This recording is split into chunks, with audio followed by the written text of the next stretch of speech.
Levítico capítulo 4, vamos buscando en nuestras Biblias. Perfecto. Pero antes de empezar, para que nos entendamos un poquito la idea de lo que vamos a tratar hoy, vamos a traerlo a palabras, a un contexto más, llamémoslo terrenal, más en palabras que entendamos todos. Levanten la mano, ¿quién vio Los Simpsons? Todos conocen Los Simpsons. Bien. Hay un episodio en particular, una escena que muchos hemos repetido a modo de chiste, en que está Homero que tiene que llevar un paquete porque se le acaba la hora y está andando en el auto a toda velocidad y ve que no llega y hay un semáforo en rojo. ¿Y qué dice? Si no lo veo no es ilegal. Se tapa los ojos, aprieta el acelerador y pasa el semáforo en rojo. ¿Eso no era ilegal? Era ilegal. Por más que decía, si no lo veo, no es ilegal. Es ilegal. Y otro ejemplo que podemos traerlo para que entendamos a lo que vamos a ver es, conocemos las leyes. Cuando uno no cumple con las leyes, se aplica obviamente un castigo o una condena. Si vemos en una propiedad privada que dice no se puede pasar, y uno que ve el cartelito y pasa, ¿qué está haciendo? Está infringiendo la ley. Y ahora, para que se entienda lo que vamos a hacer, si no está ese cartelito, pero es una propiedad privada, y yo no sé que es una propiedad privada, pero que no puedo pasar y paso, ¿qué estoy haciendo? Estoy infringiendo la ley, aunque yo no sepa que esté infringiendo la ley. Y a eso apunta el capítulo de hoy. Vamos a ver sobre cómo infringimos la ley de Dios, cómo pecamos. Vamos a ver sobre el pecado que desconocemos. Para eso, en Levítico 4, vamos a ver esta ofrenda que se la llama ofrenda por el pecado.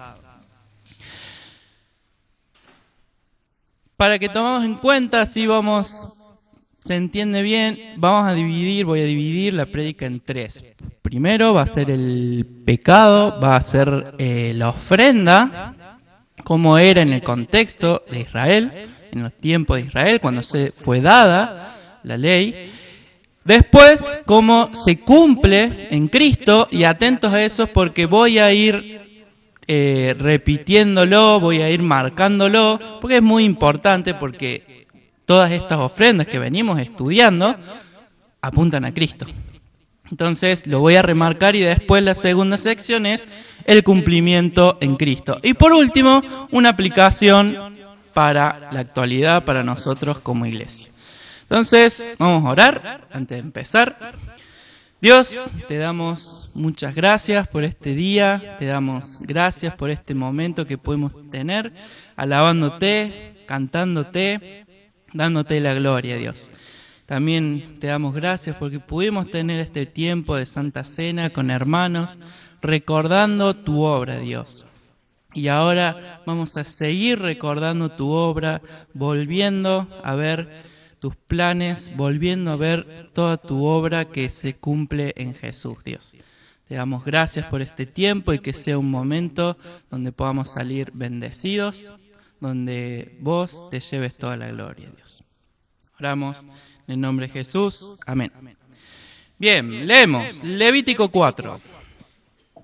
Dice: habló Jehová a Moisés diciendo, habla a los hijos de Israel y diles, cuando alguna persona pecare por yerro en alguno de los mandamientos de Jehová sobre cosas que no se han de hacer, e hiciera alguna de ellas, si el sacerdote ungido pecare según el pecado del pueblo, ofrecerá a Jehová por su pecado que habrá cometido un becerro sin defecto para expiación.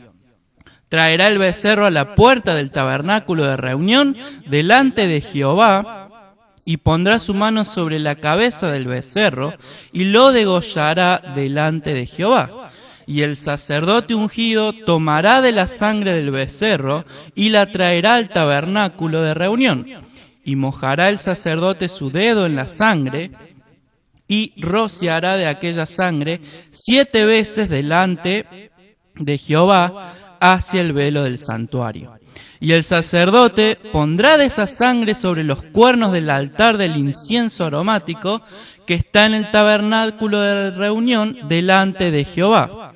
Y echará el resto de la sangre del becerro al pie del altar del holocausto que está a la puerta del tabernáculo de reunión.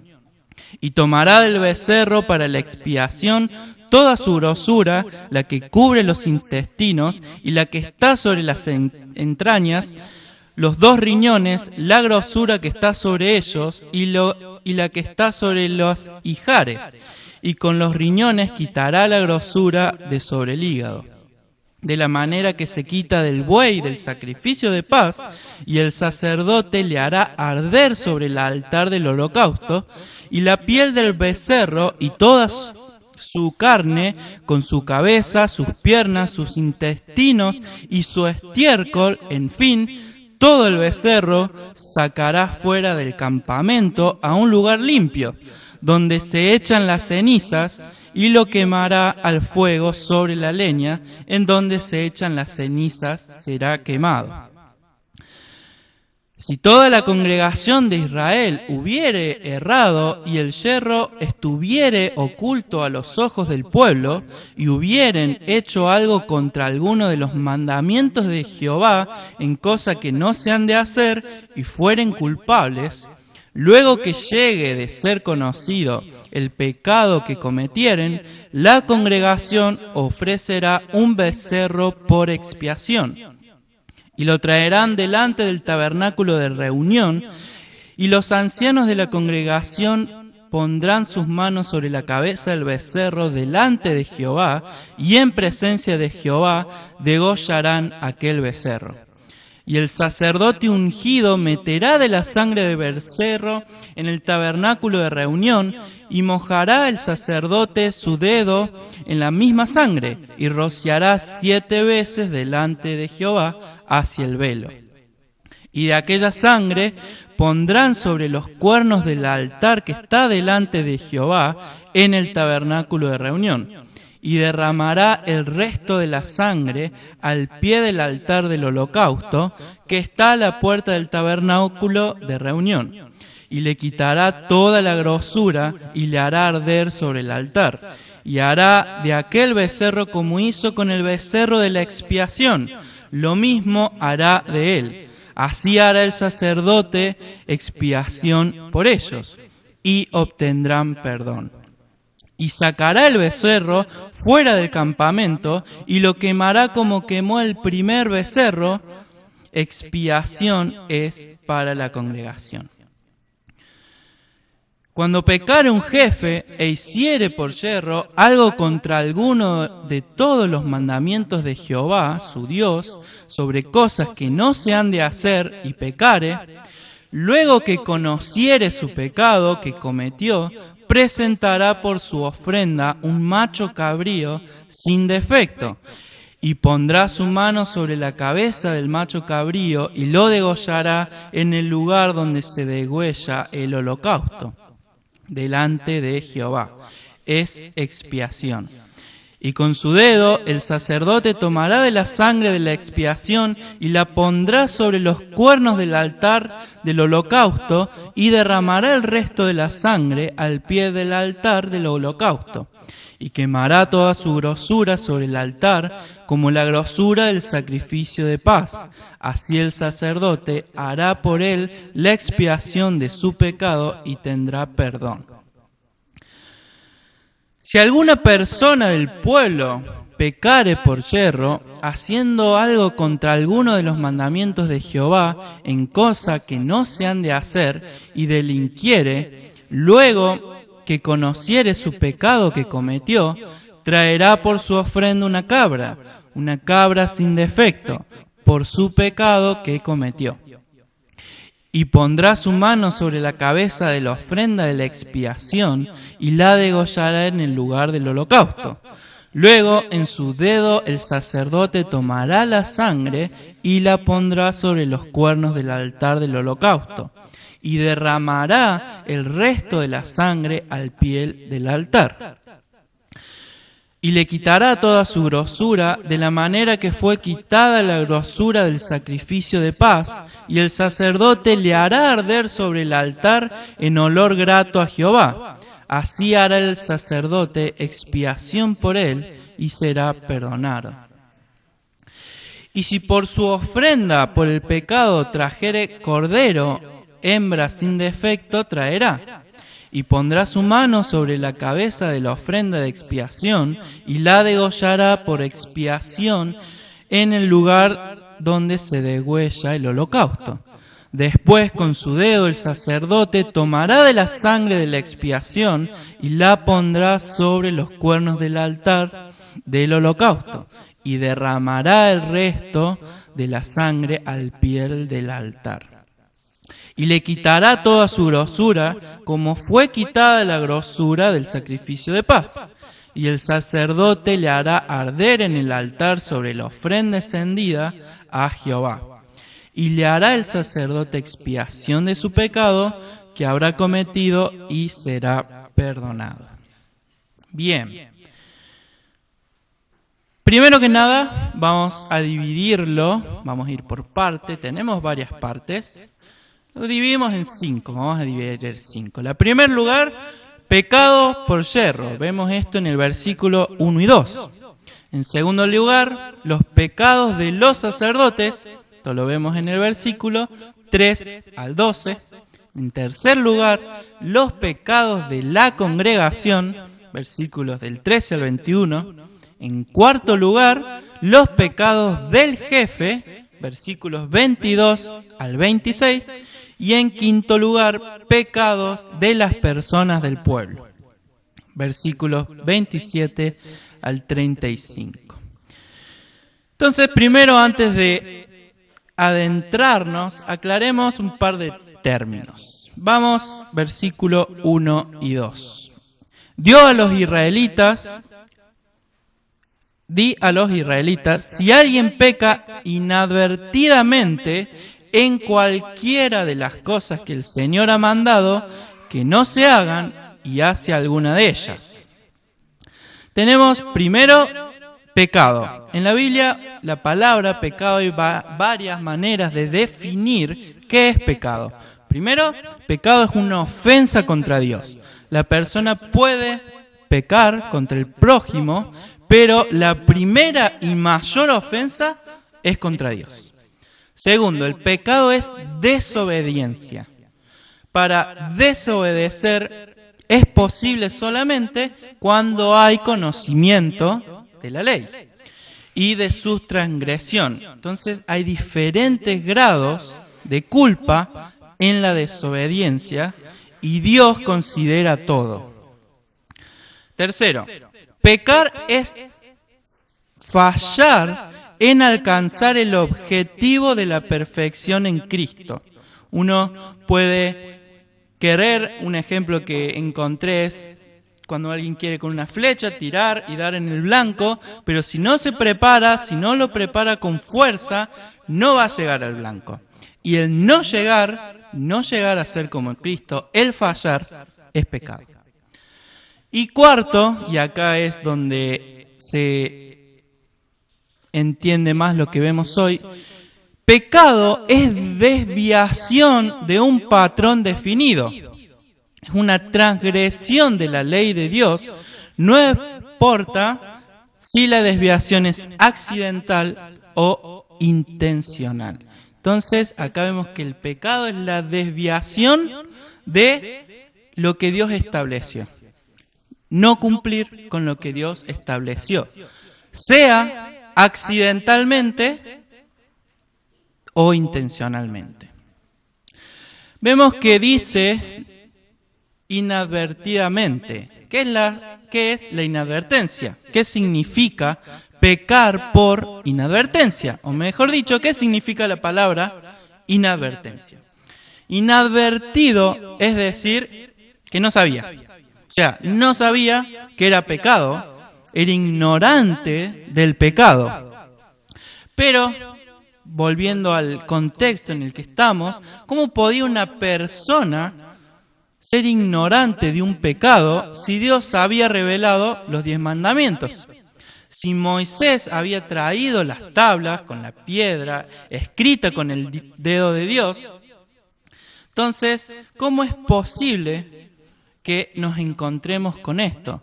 Entonces, tenemos que preguntarnos si había algún tipo de diferencia entre los pecados, que se refiere, entonces, con pecado de inadvertencia. Para entender esto, tenemos que darnos cuenta cómo era el pensamiento de los hebreos y describir bien el pecado en el pueblo de Israel. Esta es la ofrenda por el pecado, sin intención, cometido involuntariamente, inadvertidamente, sin pensar que era pecado. Pero ese mismo pecado cometido por personas diferentes no es igual. ¿Por qué? Porque la luz y el conocimiento siempre trae más responsabilidad. Un pecado idéntico cometido por una persona ignorante y por alguien altamente civilizado, se lo tiene que analizar y se lo tiene que juzgar en cada caso desde un punto específico y distinto. ¿Qué es lo que queremos decir con esto? En la lectura de hoy, lo que nos hace entender es la seriedad de la culpa que variaba con la posición de acuerdo del que pecaba. Por ejemplo, el pecado del sacerdote era considerado más grave que el pecado de un jefe o una persona común del pueblo.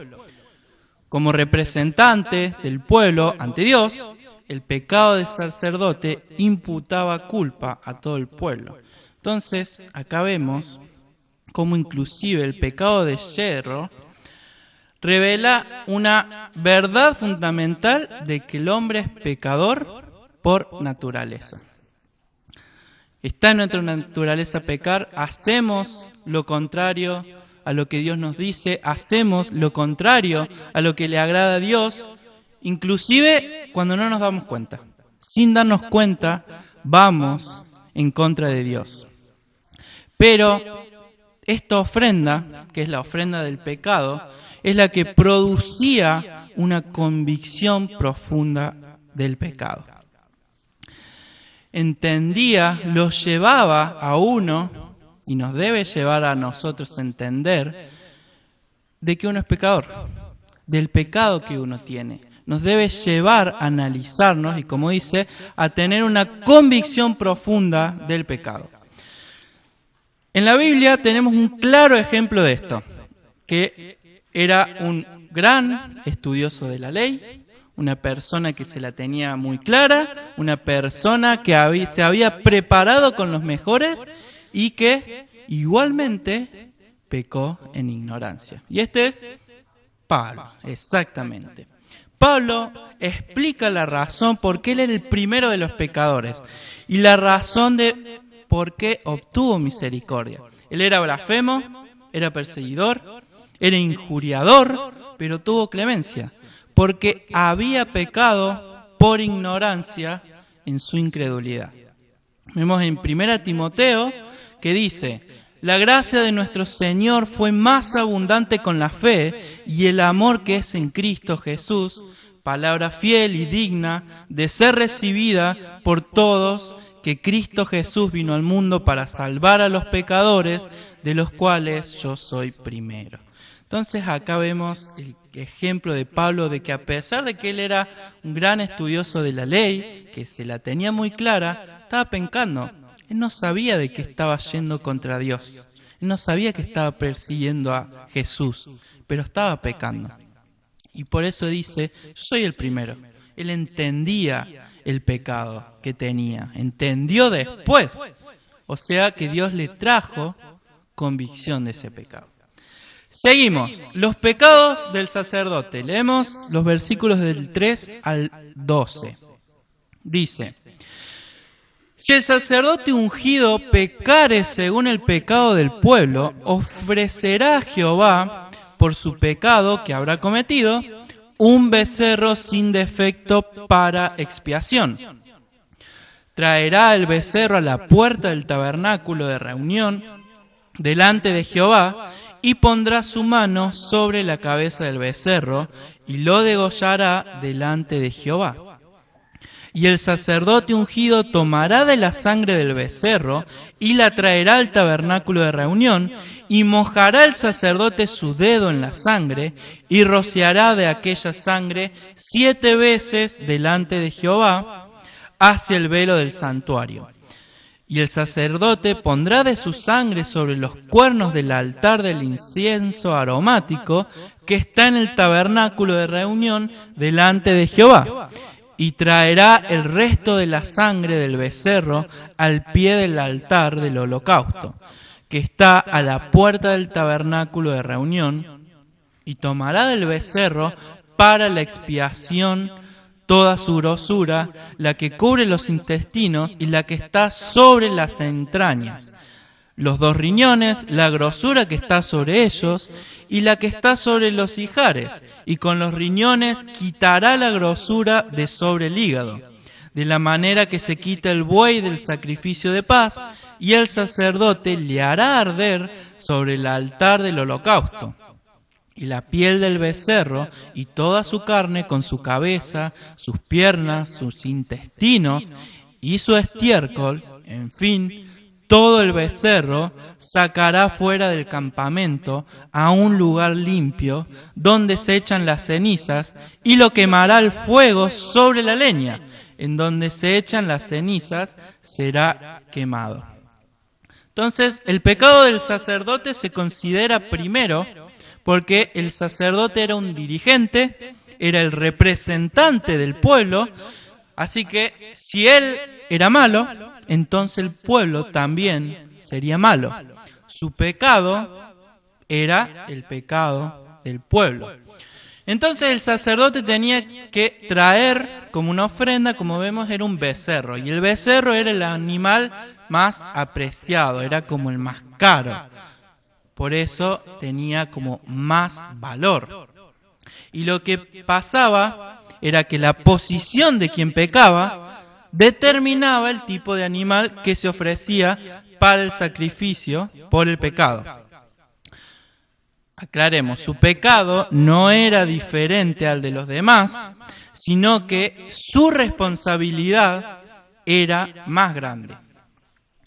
La expresión según el pecado del pueblo que vemos en el versículo 3 se puede traducir mejor diciendo haciendo culpable al pueblo, y señala entonces la responsabilidad del sacerdote.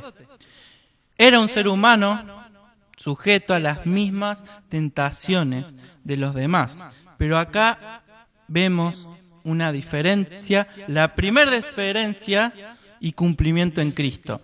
El autor de Hebreos, en el capítulo 7, versículo 28, dice: porque la ley constituye sumos sacerdotes a débiles hombres. Y es acá en donde hay una diferencia entre Cristo, que es nuestro gran sumo sacerdote, y los sacerdotes de la orden de Aarón. En Hebreos capítulo 4, versículo 15, dice: porque no tenemos un sumo sacerdote que no pueda compadecerse de nuestras debilidades, sino que fue tentado en todo, según nuestras semejanzas, pero sin pecado. Entonces acá vemos el primer cumplimiento en Cristo, que es Cristo nuestro gran sumo sacerdote, nuestro representante, que como dice acá, que es sin pecado. Perfecto. Seguimos. En el capítulo 4, versículo 4. Dice: traerá el becerro a la puerta del tabernáculo de reunión delante de Jehová, y pondrá su mano sobre la cabeza del becerro, y lo degollará delante de Jehová. Este es el rito de la ofrenda por el pecado. Y en esta parte del rito hay una analogía con el holocausto. Entonces, continuamos ahora con el versículo 5 al 7, que dice: y el sacerdote ungido tomará de la sangre del becerro y la traerá al tabernáculo de reunión, y mojará el sacerdote su dedo en la sangre, y rociará de aquella sangre 7 veces delante de Jehová, hacia el velo del santuario. Y el sacerdote pondrá de esa sangre sobre los cuernos del altar del incienso aromático que está en el tabernáculo de reunión delante de Jehová. Y echará el resto de la sangre del becerro al pie del altar del holocausto que está a la puerta del tabernáculo de reunión. Entonces vemos acá rociar 7 veces la sangre ante el velo aseguraba la relación de Dios con el que había pecado. Poner la sangre en los cuernos del altar del incienso, que era el lugar de la oración, restauraba al transgresor el privilegio de adorar, de orar y la comunión. Entonces, con esto vemos que nuestra aceptación por Dios y nuestra adoración de Él depende de la sangre de Jesús. El que podamos orar, el que podamos adorarle, el que podamos tener comunión con Jesús, depende de la sangre de Jesús. Entonces acá vemos el segundo cumplimiento en Cristo. Vemos que dice 1 Juan 1, versículo 9, si confesamos nuestros pecados, Él es fiel y justo para perdonar nuestros pecados y limpiarnos de toda maldad. En Hebreos, capítulo 9, 22, y casi todo es purificado según la ley con sangre, y sin derramamiento de sangre no se hace remisión. Entonces es necesaria la sangre de Cristo. Continuamos viendo que dice que los restos de la sangre era echada al pie del altar de bronce, y esto satisfacía la conciencia del pecador y quitaba ese complejo de culpabilidad. Este era el medio, lo que lo llevaba, por este medio, lo llevaba a uno a lo que es la convicción del pecado. Seguimos. En los versículos 8 al 10 dice: y tomará del becerro para la expiación toda su grosura, la que cubre los intestinos y la que está sobre las entrañas, los 2 riñones, la grosura que está sobre ellos y la que está sobre los ijares, y con los riñones quitará la grosura de sobre el hígado, de la manera que se quita del buey del sacrificio de paz, y el sacerdote le hará arder sobre el altar del holocausto. El rito acá del sacrificio por el pecado sigue a lo que es la ofrenda de paz. El pecado fue perdonado, la comunión se restauró y también el sacrificio. Y el cebo se ofrece quemado en el altar. El cebo era lo mejor. La mejor parte se ofrecía en el altar. Versículos 11 y 12. Y la piel del becerro, toda su carne, con su cabeza, sus piernas, sus intestinos y su estiércol, en fin, todo el becerro sacará fuera del campamento a un lugar limpio, donde se echan las cenizas, y le quemará el fuego sobre la leña, en donde se echan las cenizas será quemado. En esta parte vemos una desviación extrema en comparación con las otras ofrendas. O sea, porque a diferencia de las otras ofrendas que vamos a ver, esta se llevaba afuera del campamento y lo quemaban. Entonces, acá vemos un énfasis especial sobre la perversidad excesiva del pecado. Este animal, que era la ofrenda por el pecado, no encontramos ningún pensamiento de consagración ni ningún simbolismo en la perfecta persona de Cristo, sino que acá vemos a Cristo. Acá vemos a Cristo, que es quien carga los pecados y quien fue hecho pecado por nosotros. Y esta idea se entiende mucho más y podemos profundizar, y la vemos en Hebreos, capítulo 13, versículo del 10 al 14, que dice: tenemos un altar del cual no tiene derecho de comer los que sirven al tabernáculo, porque los cuerpos de aquellos animales cuya sangre a causa del pecado es introducida en el santuario por el sumo sacerdote, son quemados fuera del campamento. Por lo cual también Jesús, para santificar al pueblo mediante su propia sangre, padeció fuera de la puerta.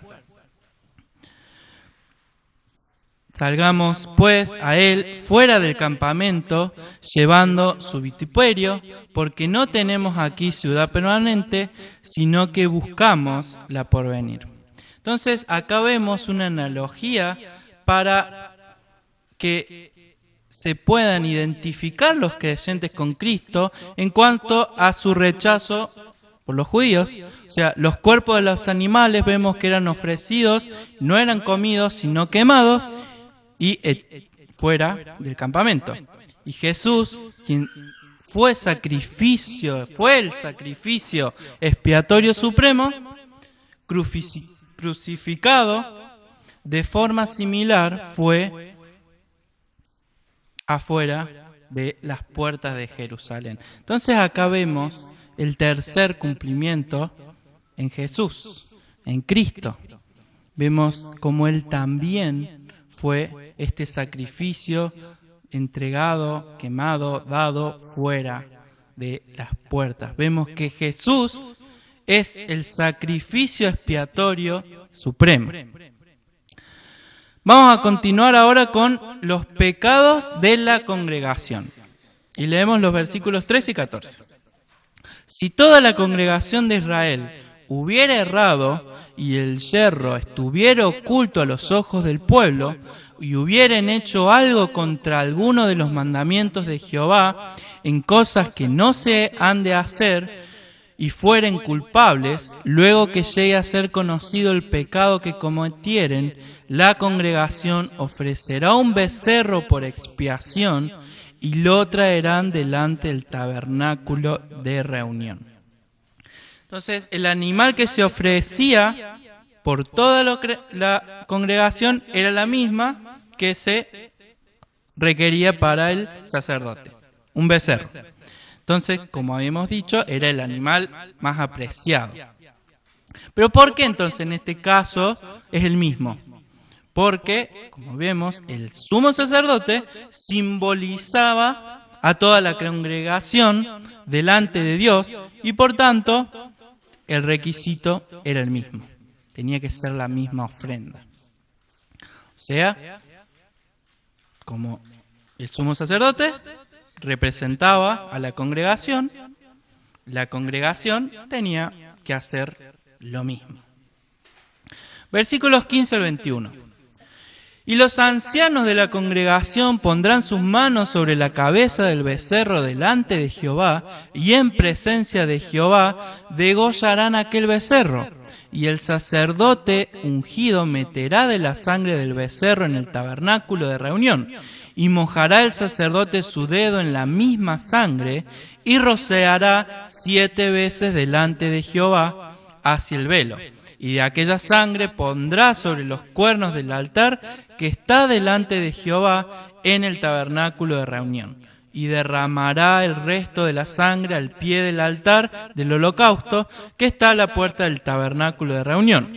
Y le quitará toda la grosura y la hará arder sobre el altar, y hará de aquel becerro como hizo con el becerro de expiación, lo mismo hará de él. Así hará el sacerdote expiación por ellos y obtendrán perdón. Y sacará el becerro fuera del campamento y lo quemará como quemó el primer becerro. Expiación es por la congregación. Entonces vemos que el ritual acá es idéntico al de la ofrenda del sacerdote. Entonces pasamos ahora al siguiente aspecto, que vemos en el capítulo 4, que son los pecados del jefe. Versículos 22 al 23. Cuando pecare un jefe e hiciere por yerro algo contra alguno de todos los mandamientos de Jehová, su Dios, sobre cosas que no se han de hacer y pecare, luego que conociere su pecado que cometió, presentará por su ofrenda un macho cabrío sin defecto. Vemos que todos estos diferentes grupos tienen que traer una ofrenda. ¿Por qué? Porque son pecadores. Y sus responsabilidades son diferentes en cada caso, pero todos son culpables. En esta ofrenda tenía que ofrecerse solo en caso de culpa verdadera. Su pecado, inclusive, tenía que llegar a su conocimiento. Entonces, ahí tenía que traer su ofrenda. Entendemos esto. Primero, era por el pecado, por la culpa. Debía haber culpa en ese pecado. Otra vez, la ofrenda es por el pecado. Cuando había un conocimiento de ese pecado, era que iba y se llevaba ese sacrificio. Como hemos visto acá, ya va a cambiar la ofrenda, pero que todos tienen que presentar una ofrenda. ¿Por qué? Porque todos son pecadores, todos son culpables. Y aunque sí van a ser diferentes, vamos a ver que la diferencia otra vez es por la responsabilidad que cargaba cada uno. En este caso, es el jefe. Seguimos con los versículos 24 al 26. Y pondrá su mano sobre la cabeza del macho cabrío y lo degollará en el lugar donde se degüelle el holocausto delante de Jehová, es expiación. Y con su dedo el sacerdote tomará de la sangre de la expiación y la pondrá sobre los cuernos del altar del holocausto y derramará el resto de la sangre al pie del altar del holocausto y quemará toda su grosura sobre el altar, como la grosura del sacrificio de paz. Así el sacerdote hará por él la expiación de su pecado y tendrá perdón. Entonces el jefe se halla en un lugar de responsabilidad. En este pasaje está haciendo referencia al jefe civil. Y su ofrenda sí era menor a la del sacerdote, era menor a la ofrenda de la congregación, pero tenía más valor que la ofrenda que vamos a ver del pueblo. Entonces con esto nos enseña que los jefes son ordenados por Dios y así son responsables ante Dios. El jefe tenía que traer como ofrenda un macho cabrío, sin defecto. Un animal que no tenía tanto valor como el becerro, pero vemos que el ritual y el procedimiento para la ofrenda del jefe seguían los mismos pasos. Vemos que siguen los mismos pasos que la del sacerdote. Vamos a ver que es la misma inclusive que la del pueblo. ¿Qué nos muestra esto? Que el pecado del hombre es igual que la de los demás.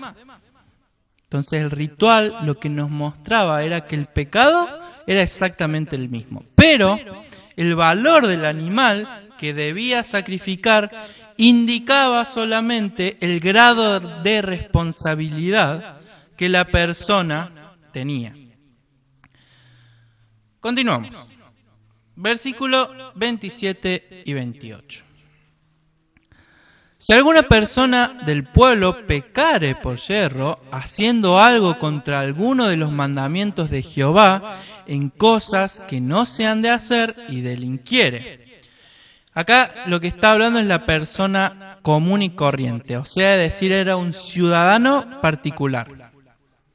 Y es verdad que la ofrenda era por un pecado, pero de yerro, o sea, el que, como habías dicho, no sabía que había pecado, pero sí era un pecado en contra de un mandamiento específico de Dios. Era una transgresión a algo específico que Dios había declarado como prohibido. Entonces también tenía que establecerse que el que le ha presentado la ofrenda era culpable. O sea, porque otra vez, en esta ofrenda es la ofrenda por el pecado. O sea, hay algo que diferente a las ofrendas es que las otras eran por voluntad. Esta es un mandamiento. Esta ofrenda, al igual que las anteriores, vemos que tiene el mismo poder para quitar este complejo de culpa y satisfacer la conciencia. ¿Qué era eso? Dar convicción de pecado. Pero ahora, la muerte de Cristo es la que puede quitarnos ahora, a nosotros, este complejo de culpa. Y acá ya es el cuarto cumplimiento en Cristo, que la muerte de Cristo es la única que nos puede quitar ese complejo de culpa. Después vamos a volver a eso. Versículo 28. Luego que conociere su pecado que cometió, traerá por su ofrenda una cabra sin defecto, por su pecado que cometió. En este caso vemos que la cabra era una ofrenda de menor valor, que a diferencia de todas las otras. Pero igualmente había que presentar una ofrenda. ¿Por qué? Porque todas estas ofrendas después lo que van a señalar es la muerte de Cristo. Van a apuntar, como vamos viendo, a Cristo. Continuamos leyendo, versículo 29. Y pondrá su mano sobre la cabeza de la ofrenda de la expiación y la degollará en el lugar del holocausto. Luego con su dedo el sacerdote tomará de la sangre y la pondrá sobre los cuernos del altar del holocausto y derramará el resto de la sangre al pie del altar. Y le quitará toda su grosura de la manera que fue quitada la grosura del sacrificio de paz, y el sacerdote le hará arder sobre el altar en olor grato a Jehová, así hará el sacerdote expiación por él y será perdonado. Como vemos, continúa el mismo rito. Y ya para terminar, versículo 32.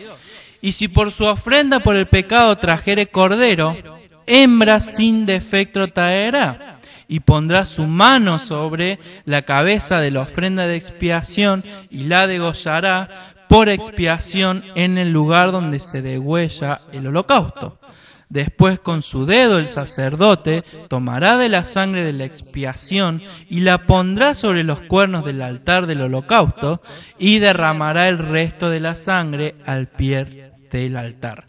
Y le quitará toda su grosura, como fue quitada la grosura del sacrificio de paz, y el sacerdote le hará arder en el altar sobre la ofrenda encendida a Jehová. Y le hará el sacerdote expiación de su pecado que habrá cometido, y será perdonado. Acá tenemos que centrar nuestra atención en el versículo 35, donde dice, y será perdonado. La verdad importante acá sería que el perdón es completo. Está asegurado para el pecador. Y lograba una absolución completa.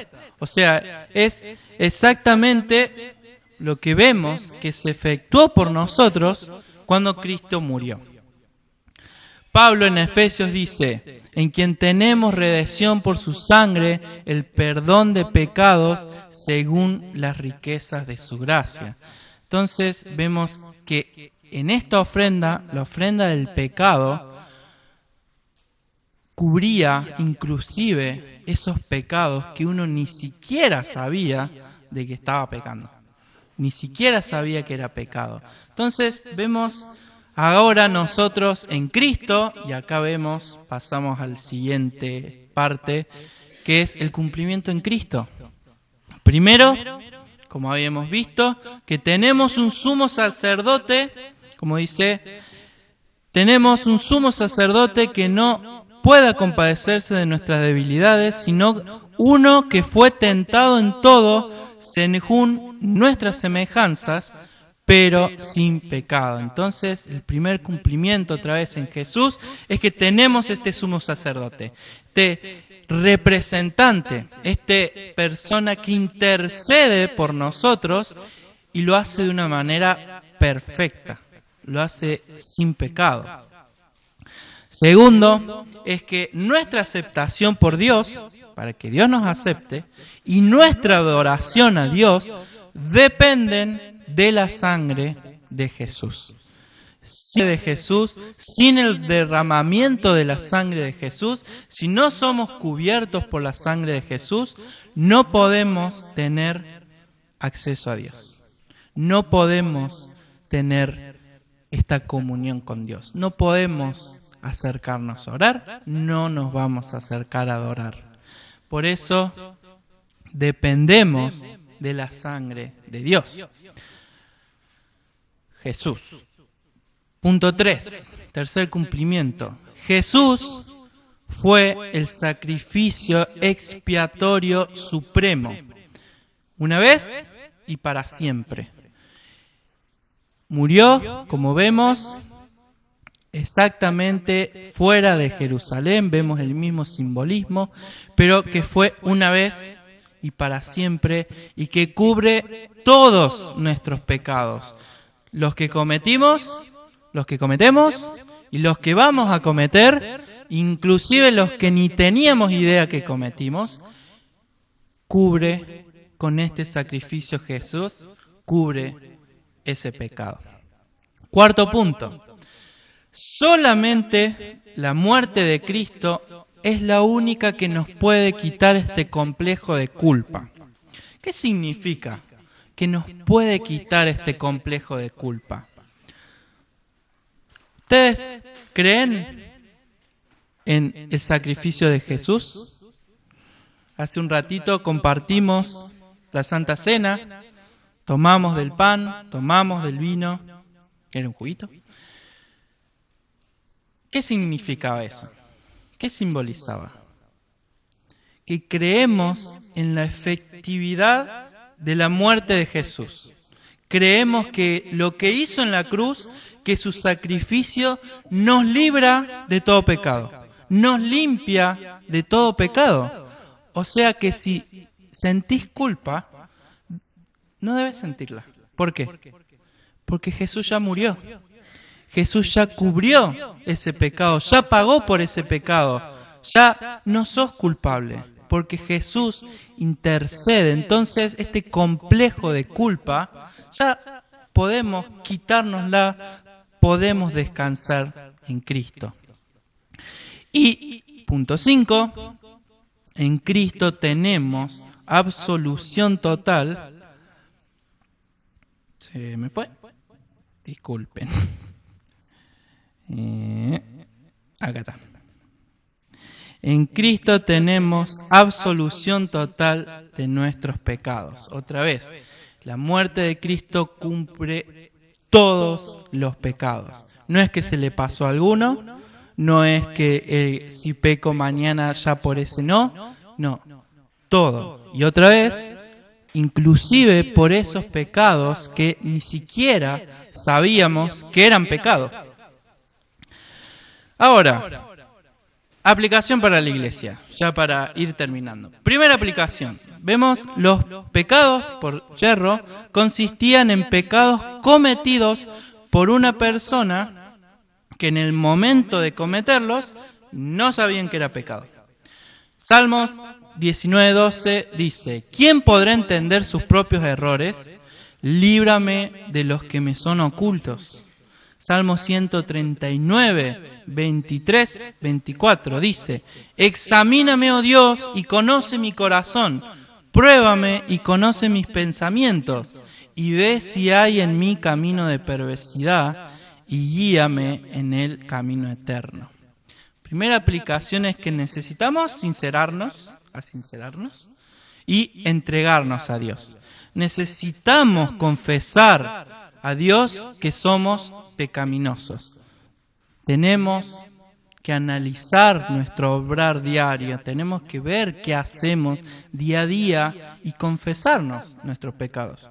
Y si alguno, por casualidad, no ve o no encuentra algún pecado que confesar, simplemente confiese quién es, porque somos pecadores. Y acerquémonos a Dios y confiemos en que Él nos limpia de esos pecados. Segunda aplicación, que lo veíamos en los versículos 3 al 12, que era el sacrificio, la ofrenda del sacerdote. El sacerdote era una persona que tenía un lugar muy importante.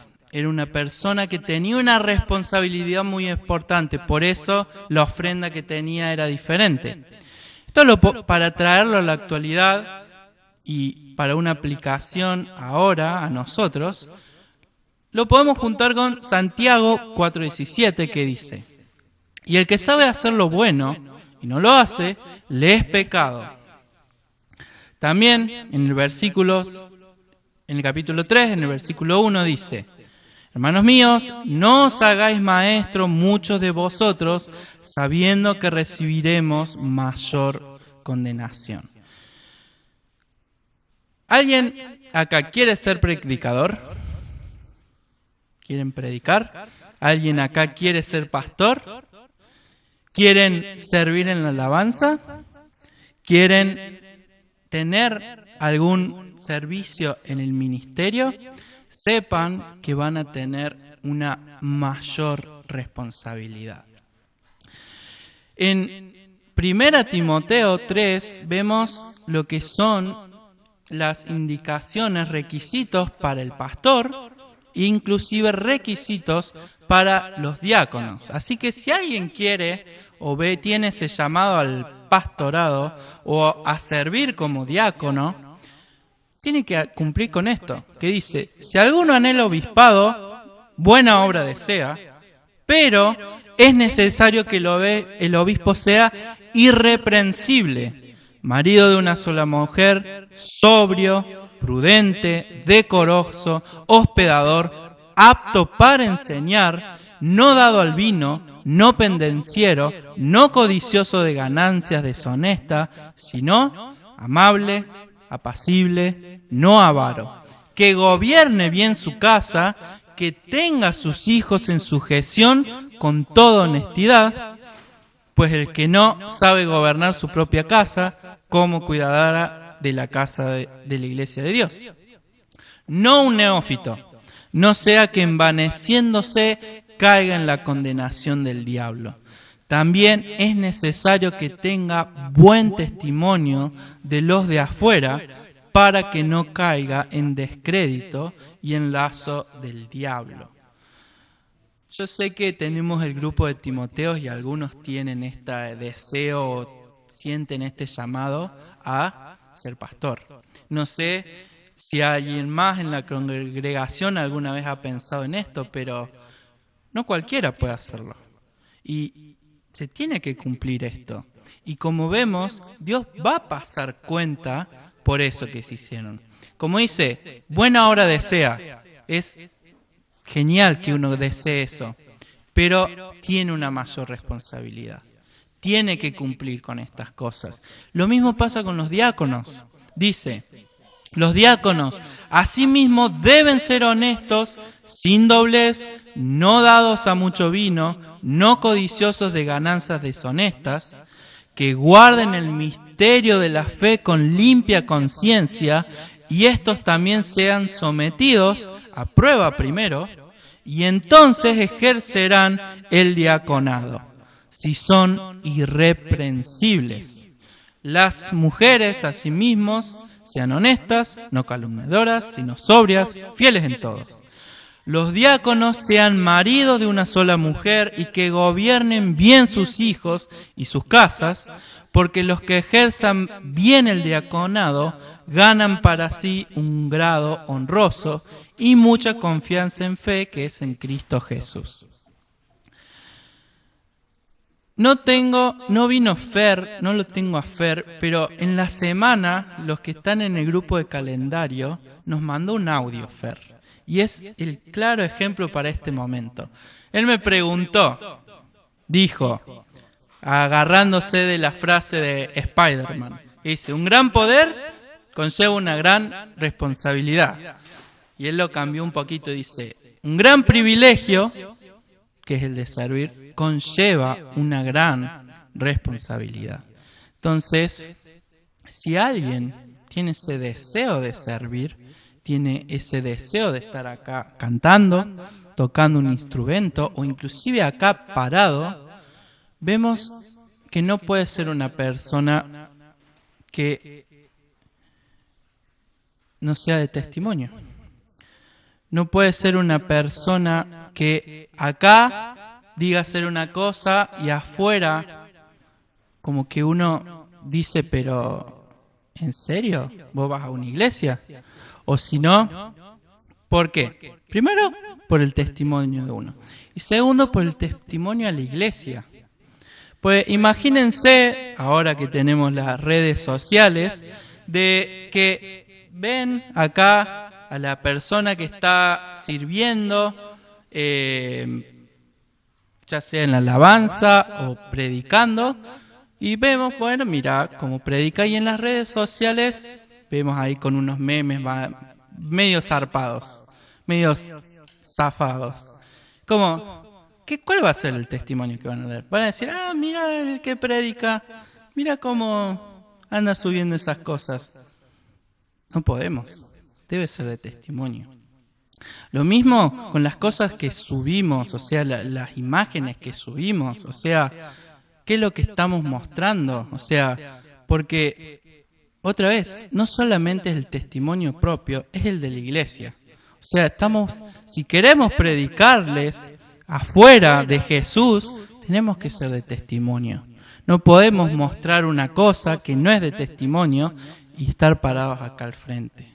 Entonces, el que quiere servir es muy bueno, es genial, pero sepan que tienen una mayor responsabilidad. En los versículos 11 y 12 de acá nos sigue esta aplicación, esta idea que dice en sentido figurado, debemos unirnos a Cristo fuera del campamento de este mundo y por completo dejar de parte las prácticas impías y los sistemas tan malvados que hay. Entonces, lo que otra vez acá vemos que nos insiste es que debemos apartarnos de las malas costumbres del mundo. Debemos apartarnos de todo lo malo. Debemos ser de testimonio. Si queremos otra vez, queremos servir, queremos decir que creemos en Jesús, si queremos convencer al otro de que Jesús me transformó, de que ahora soy una persona nueva, no puedo seguir en lo mismo. No puedo seguir haciendo lo mismo. Entonces, debemos, como Jesús, apartarnos, salir fuera del campamento. Tercera aplicación, ya para terminar, que lo encontrábamos en los versículos 13 y 14, hay otra lección, que no solamente tenemos una responsabilidad individual delante de Dios, sino que también tenemos una responsabilidad colectiva. No somos islas, somos una congregación y debemos juntos obrar bien, debemos juntos ir a Jesús, debemos juntos perfeccionarnos, debemos juntos santificarnos. Pues Dios juzga a las naciones y muchas personas que capaz no participaban del pecado de la nación, también fueron juzgadas. En el estudio del desayuno, lo vimos en Reyes y Crónicas, de acuerdo a cómo era el rey, iba a ser juzgado el pueblo. Pero inclusive vemos que cuando Jerusalén fue destruida en los años 70 después de Cristo, o sea, la nación entera fue llevada a la cautividad cuando el Imperio Romano se desintegró. O sea, todos cayeron, porque son todos un pueblo. Entonces, tanto ustedes como yo somos responsables, somos parte de la nación de Dios. Y hay que saber que Dios va a juzgar a las iglesias locales. Así que, otra vez, aunque uno desconozca de esos pecados, formamos parte de esos. Así que, Debemos ser de testimonio, debemos trabajar como congregación, debemos cuidarnos como congregación el uno al otro, debemos acompañarnos para ser más perfectos, para ser más como Cristo. Y ya, para último, para finalizar, una pregunta que a mí se me surgió era ¿qué diferencia hay entre esta ofrenda, no sé si a alguno se les surgió, con la del holocausto? Como que, ¿cuál era la diferencia? Y encontré esto, y se los quiero compartir. El holocausto era una ofrenda voluntaria, mientras que la ofrenda por el pecado era el resultado de un mandamiento. El holocausto nos dice quién es Cristo, mientras que la ofrenda por el pecado nos dice lo que Cristo hizo. En el holocausto, Cristo satisface las demandas de las normas altas y santas de Dios. En cambio, en la ofrenda por el pecado, Cristo satisface las necesidades profundas y desesperadas del hombre. En el holocausto vemos lo precioso que es nuestro Señor Jesucristo, y en la ofrenda por el pecado vemos lo odioso que es el pecado. Entonces, en la ofrenda por el pecado nos enseña que debemos vernos como Dios nos ve. Debemos analizarnos. Esto va a traer a nosotros el conocimiento del pecado y de nuestra indignidad. Nos va a mostrar nuestra verdadera naturaleza. Pero al mismo tiempo nos da a conocer la provisión de Dios. Entonces, lo que vemos y lo que aprendemos y lo que podemos decir con lo que vemos de la ofrenda por el pecado es que el amor de Jesús en la cruz cubre hasta lo desconocido. Amén. Oramos. Dios, te damos muchísimas gracias por tu obra en la cruz.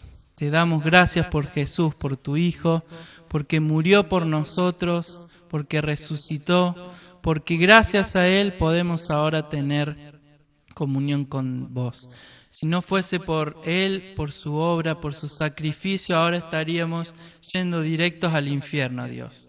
Lo que nos merecemos es tu castigo, lo que nos merecemos es condenación, pero en tu misericordia, en tu gracia, enviaste a Jesús, Dios, y en su muerte en la cruz podemos ver su amor que cubre nuestro pecado. Somos justificados, Dios, y podemos ahora sí volver a tener comunión con vos, podemos volver a tener acceso a vos, Dios, y podemos rendirnos a tus pies y adorarte, Dios. Te damos gracias por este amor inmenso, te damos gracias por tu gracia y por tu misericordia, Dios. Te damos gracias por tu palabra, porque nos llevan a conocerte más, a conocer más de tu amor, a conocer quiénes somos, poder humillarnos y poder ser más como vos querés, poder adorarte, poder acercarnos a vos, Dios. Te damos gracias por todo y dejamos el resto de este día en tus manos. En el nombre de Jesús. Amén.